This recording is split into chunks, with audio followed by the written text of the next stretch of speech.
Hi, my name is Kurt Wenzel, and the purpose of these videos is to teach my children and anybody else that would like to learn how to cook. A lot of these recipes I've developed over the years, some passed down from my family and father and my mother and stuff.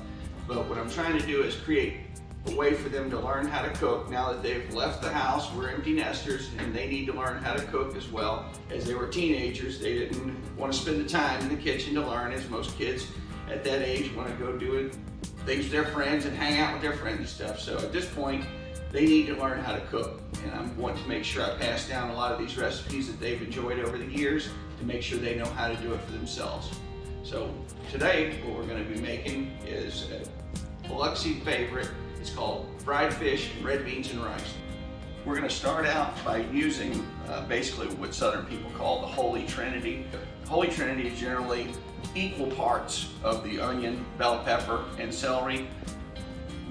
I have made a little adjustment to it. I'm going to have more onion and like 2/3 of bell pepper and celery with this. I'm going to have dried red beans.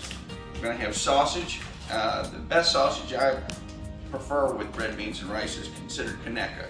I like the little smaller links because we cut them up in small pieces, so where every time you take a bite, you almost get a piece of sausage in every bite. We're going to have beef bouillon, onion powder, garlic powder. We're going to have bay leaf, liquid smoke, Lea & Perrins, Worcestershire sauce. We're also going to be using a little red wine vinegar, which most people probably don't use, but when people eat red beans and rice, they all use Tabasco. And Tabasco is mostly vinegar, so I decided to try and use a little bit of that when I cook it, and it seems to make a big difference in the red beans. We're also going to have a little bit of Tony Chachere's, salt, and like I said, these are the other ingredients for the fish. We'll get into that part later. So as it is, we're going to get right into it and start making the red beans and rice. Also, what I'd like to say is, I want to center more on how to cook meals. I don't want to just show recipes. People need to understand, and my children need to know how to cook a meal. And having a meal is all about timing. Certain things come out different times. So a good cook knows how to cook where everything comes out at the end all hot at the same time. You don't want to have one dish done and it's cold waiting for the next one. So it's all about timing and what time to start certain things, so where everything comes out at the end as a finished meal all hot at once. So what you have to do is you have to look at what's going to take the longest to cook. Obviously the red beans and rice are going to take a while, so we're going to start with that. Then we'll start thawing the fish out. If your fish is frozen, that would be a good time to start thawing your fish. So at this point, we're going to go ahead and start with the red beans and rice. Before we start cutting up our vegetables and everything, I'd like to also give as much information as possible to people that are new to cooking, especially my children. When you have a cutting board, please make sure you have more than one cutting board. One should be for vegetable and fruit, and the other one's for protein. That way, if there's any particles left over, you don't want to cause anybody to get sick. Please remember to bleach the cutting boards consistently all the time. So here we go. We're going to start out. We're going to cut up our celery. Make sure you leave the leaf. If there's any leaf on it and the leaf looks good, cut it up too. I prefer having leaf in mine. And for red beans and rice, I prefer having mine where they're not totally the big long U shape. I like cutting them up into dice pieces. So I strip it down the center. Make sure you always wash all your vegetables.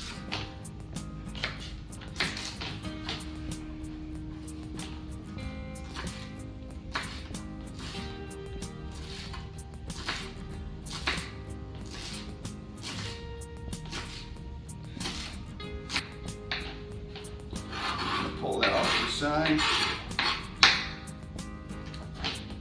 Cut your bell pepper. You're going to have to de-seed it.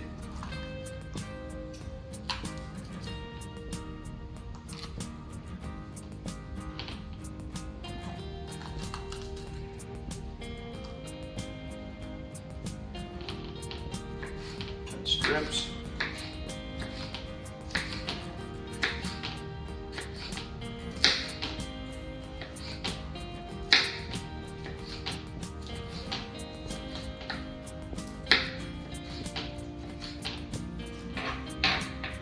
What I'm trying to do is just give like an idea of the amount of bell pepper that I'm going to use. I'm an old-fashioned cook. I've been doing it since I was a young kid. I don't really have measurements wrote down, but we're gonna go ahead and do that for you guys to make sure you understand what we're doing and how much to use. I've just done it so long, I've always just cooked.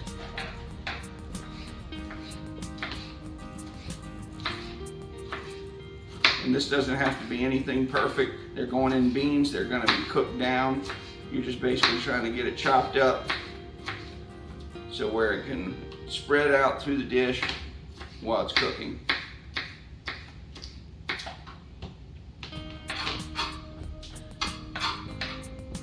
Those look like about equal portions there.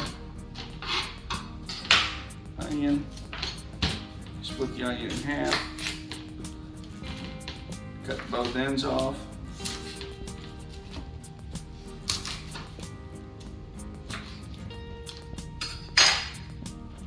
You're peeling.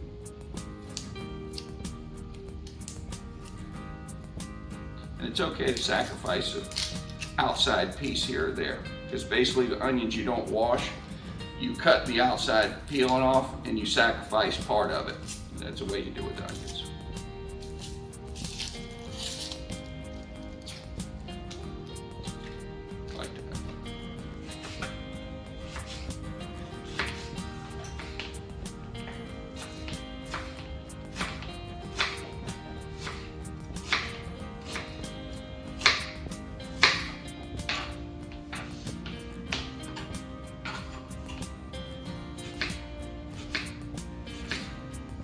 And I cut some finer than others, some bigger pieces, and some small pieces to give it a little variation.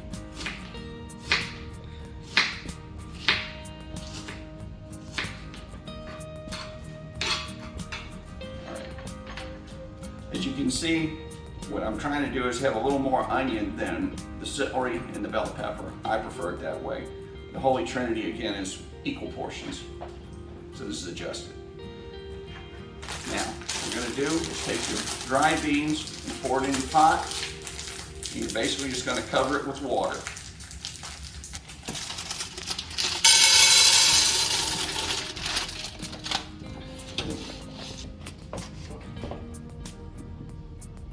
All right, so basically we've got the beans in the pot and we now have to cover them with water. There's no real measurement needed for beans.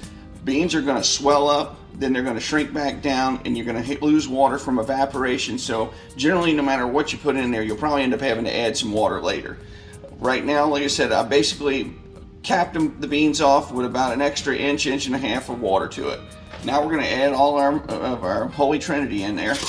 We did measure it out. Basically, it's going to be 1 cup of onions, and I'm sorry, 1.5 cups of onions, and 1 cup of celery, and 1 cup of bell pepper. Then we're going to add our dry season at this point. So go ahead and turn the flame on, get it going. And right now you're going to put the flame at probably like a medium to medium high heat. Once it starts boiling, you can turn the fire down.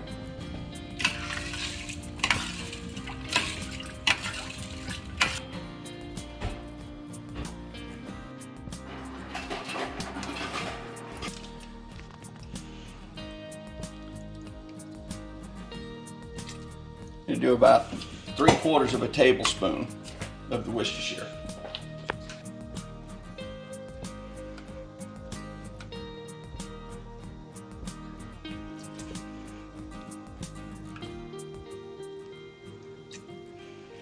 Teaspoon and a half of liquid smoke. All right, we're going to put 1 teaspoon of Tony's in it, which is basically an all season. It has a little bit of spice to it and mostly salt, so that's why you don't want to use too much at this point. As you can see, the beans, they're starting to swell up. Well, actually, they're at the shrinking stage right now. You see the beans, they're starting to shrink down, and then they will swell up right after this. That's why there's no real need to measure water when you're putting it in. Now we're going to put the bouillon in. This, they claim it's called better than bouillon. I use this over bouillon, and 1 teaspoon is basically the same as 1 bouillon cube. So I'm going to use about 1.5.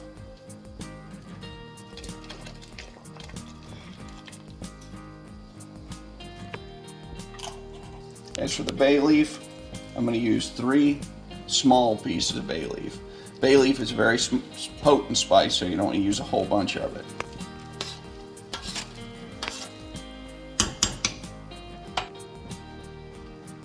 At this point, we're going to go ahead and stir it all around.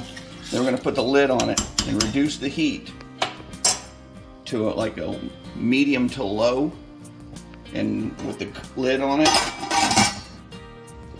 While the beans are cooking, I'm going to go ahead and take this opportunity to make the tartar sauce. Tartar sauce can be a very simple version or one that's a little more complex. Basically, tartar sauce is mayo, relish, and either a little bit of mustard or onion. I like to add a few other things. I'm going to use mayo, I'm going to use some onion powder, I'm going to use dill relish and sweet relish, a little shot of mustard, a little Tony's, and a little bit of lemon juice. Again, like I said, you don't have to use all these ingredients. You can make it very simplified with just some mayo and some relish, either kind that you have. If you only have sweet relish, it'll work. You can add just a little shot of mustard, a little onion powder, or some fresh minced up onion. We're also going to use a little fresh minced onion of mine. Let's go ahead and make the tartar sauce. To start out with the mayo, I prefer to use this blue plate. And we're going to start out with a cup of mayo.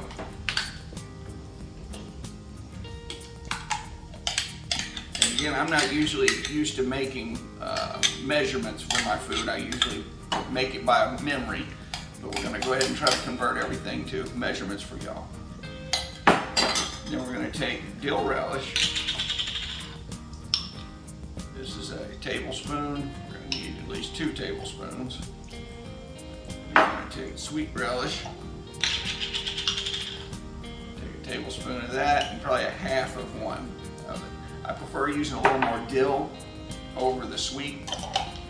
And then we're going to take a little shot of mustard, and I mean a little shot, you don't need much.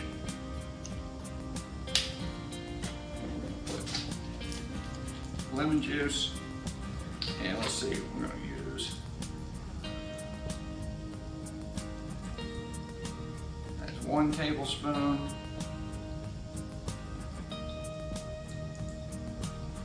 Make it 2 tablespoons.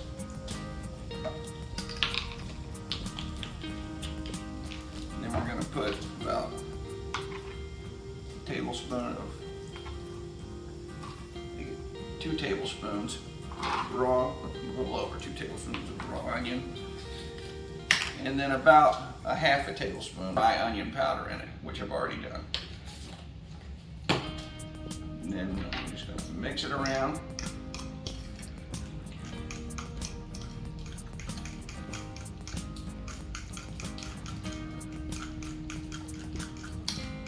And then we're going to go ahead and give it a little shot of the Tony's to it. Not much, because it's salty. Just going to put a little shot to it.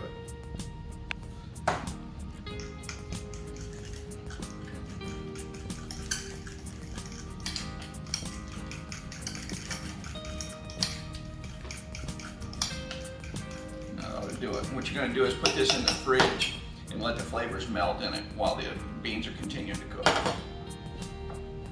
It's been running about an hour. I'm going to check on the beans. As you can see, they're actually starting to plump back out now. They went through the shrinking down stage and now they're plumping back out. They're nowhere near close to being done at this point, and we're actually going to have to add a little water to them. And you might end up having to do this a couple times, depending on how much water you put in. Like I said, you're just trying to keep it to where the beans are submerged and still cooking. You just put the lid back on and let them go again. All right, it's been rated about 2 hours now. I'm going to go ahead and check the beans again. I've definitely had to stir them occasionally. When they get to this point, as you can see, it starts to get thicker. That's the beans breaking up, making almost like a gravy out of it. It gets thicker consistency, and if you don't stir it frequently, it will stick. So just keep that in mind to constantly stir it. So once your beans start to look like they're breaking apart like that and they're sold up, it's now time to go ahead and get your sausage going. What we're going to do now is cut the sausage up, and we're going to fry it in a separate pan to remove most of the fat, and then we're going to incorporate that in with the beans here in just a minute. Like I said, just keep an eye on your beans. When it gets to this consistency, you don't want them to start sticking. The flame is low at this point. Your fire should be low. All right, we're gonna cut the sausage up, and as I was saying earlier, I'm gonna make them into small little ringlets. I like keeping it that size so where whenever you eat the red beans and rice, you almost get a chance of getting a piece of sausage in on almost every bite. Conecuh also makes a sausage that is a little larger in diameter. I prefer the smaller for that purpose only, so where it gets a piece of almost every bite. And I just lay it all out, and just start cutting it like this, make small rings out of it.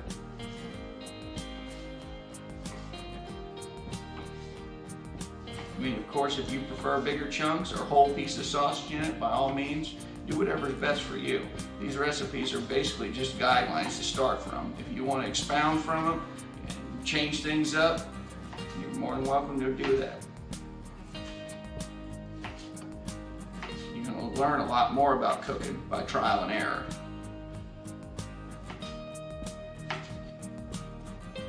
All right. Once you got your sausage cut up, you're going to basically just put it in a pot, and we're going to add just a little bit of water to it to help steam it to where it gets some of the fat content out of it. All right, once we have the sausage in the pot on the stove, like I said, you're going to put just a little bit of water in it, and you're going to put the heat at like a medium to medium high heat. You want to basically sear it and get the fat reduced from it. That's all you're doing at this process. And once we get it to that point, we're going to incorporate it into the beans.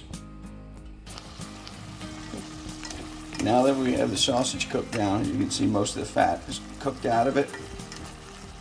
Then we're going to just remove it from the eye. We're going to just incorporate this right inside the beans.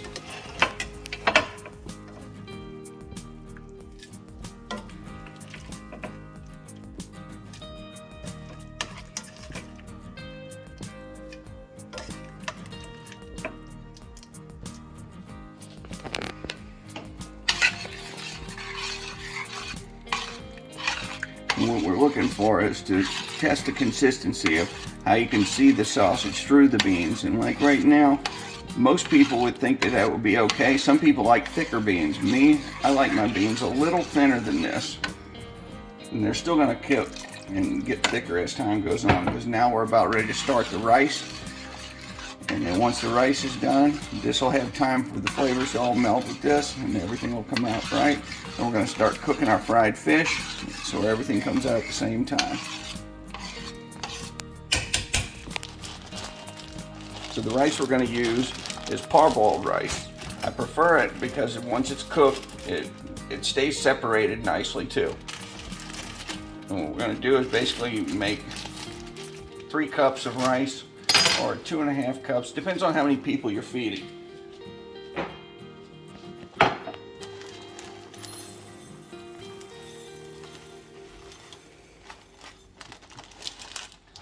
There's 2 cups. Another. Let's make it 3 cups this time.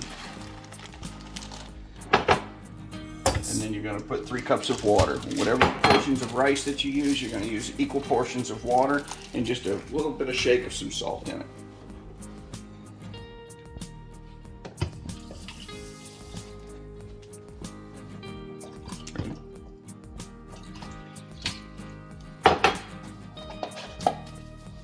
Like I said, just a dash of salt. That's all you're going to put in.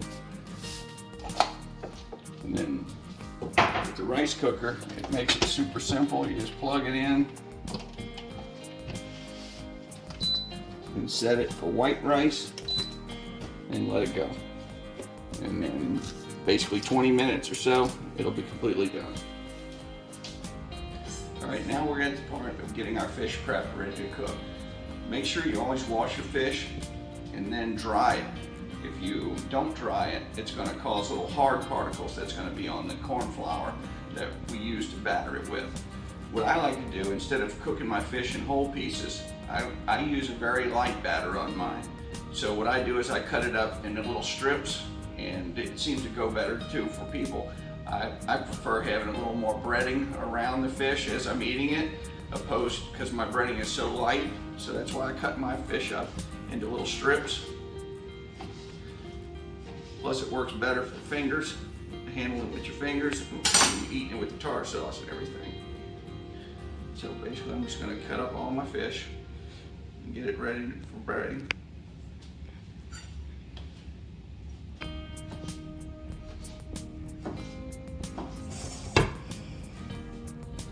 We're going to put the vegetable oil in the pot that we're going to use to fry the fish with. You're going to put a decent amount in here because that's what they call it, deep frying. You want the fish to float around in it freely.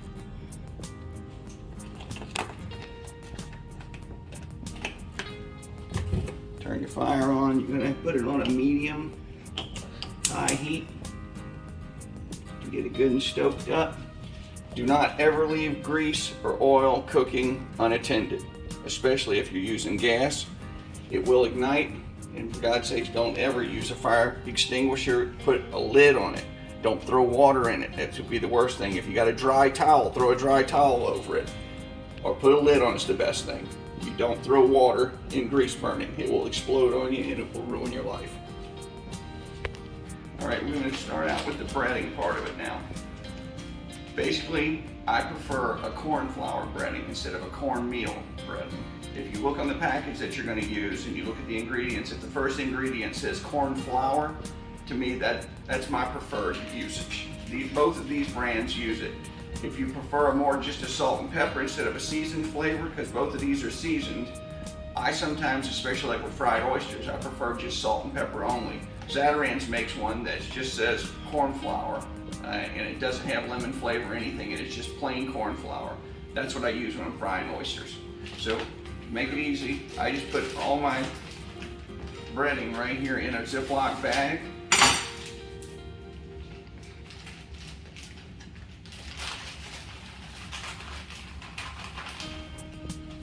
Save this one in case I need it, and I just take my fish, because the fish is still damp.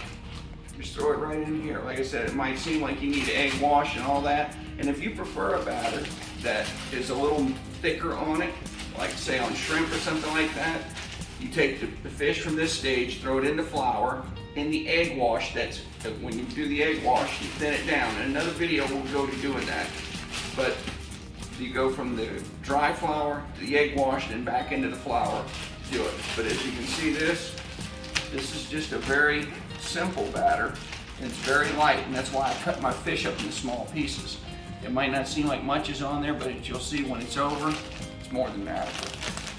And so we're going to throw a bunch of it in here, get it ready, and then as soon as our oil's hot, we're going to drop it in there, and we'll start frying our fish. All right, at this point, we're going to check our beans. Now that the sausage has been in it for a while, the sausage will have some sodium in it, and the only sodium that we put in it as far as salt was a little bit of the Tony's at the beginning. Now, you test it to see how it tastes. If for any reason the beans don't taste right to you at this point, the only thing beans need at this point is more salt. And they need a little more salt from this point. This is also the time that I would incorporate just a little bit of vinegar. And I would say that would be like about a teaspoon to a half a teaspoon. And we grab my salt and we shake a little bit in it. Now here's a little trick that for some reason you put too much salt in it.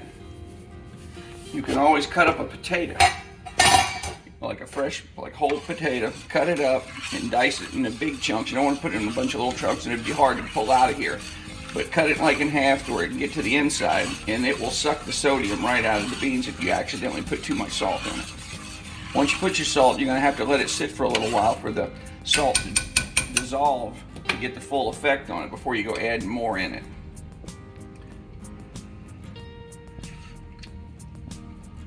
That's tasting right. That's there. Like I said, I didn't have to add too much salt to it. And like I said, at this point, if the beans don't taste right to you, it's only salt that's lacking. And now we're just going to wait for the fish to fry, and we're going to be good to go. Our rice will be done shortly, and everything will come out at the same time. All right, so at this point, our oil's getting a little hot, so we're going to test it to pull the fish when it's finally done. You just need a plate with some paper towels on it to drain the oil off once it's pulled. So to test the grease to see if it's hot enough yet, what I'm going to do is just to pinch a little bit of the flour and throw it in it and see its reaction. If you can see it's pretty hot, then it's ready to go. Now all we're going to do is just drop the fillets in it. And as you put more in it, it's going to cool the grease down some too, because the fish is cool to the touch. And if you get it where the grease is not hot enough, it won't fry right. So you want the fry, or the grease I should say, fairly hot to where it fries nice. Now there is a point that you can overdo it too. You don't want to do that.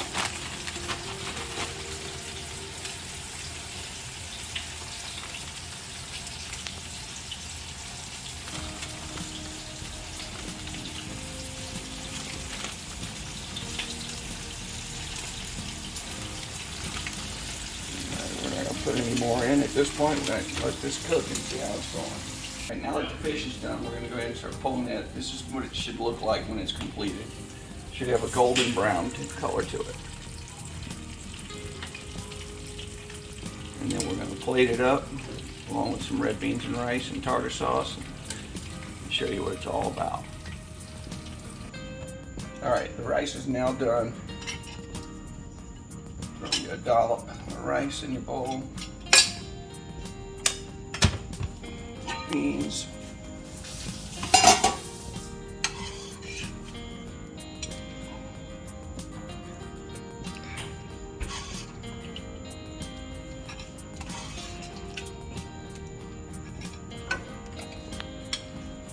That is good red beans and rice. See the consistency? That's what you're looking for instead of real thick. Alright, this is it. Red beans and rice, fried fish, tartar sauce.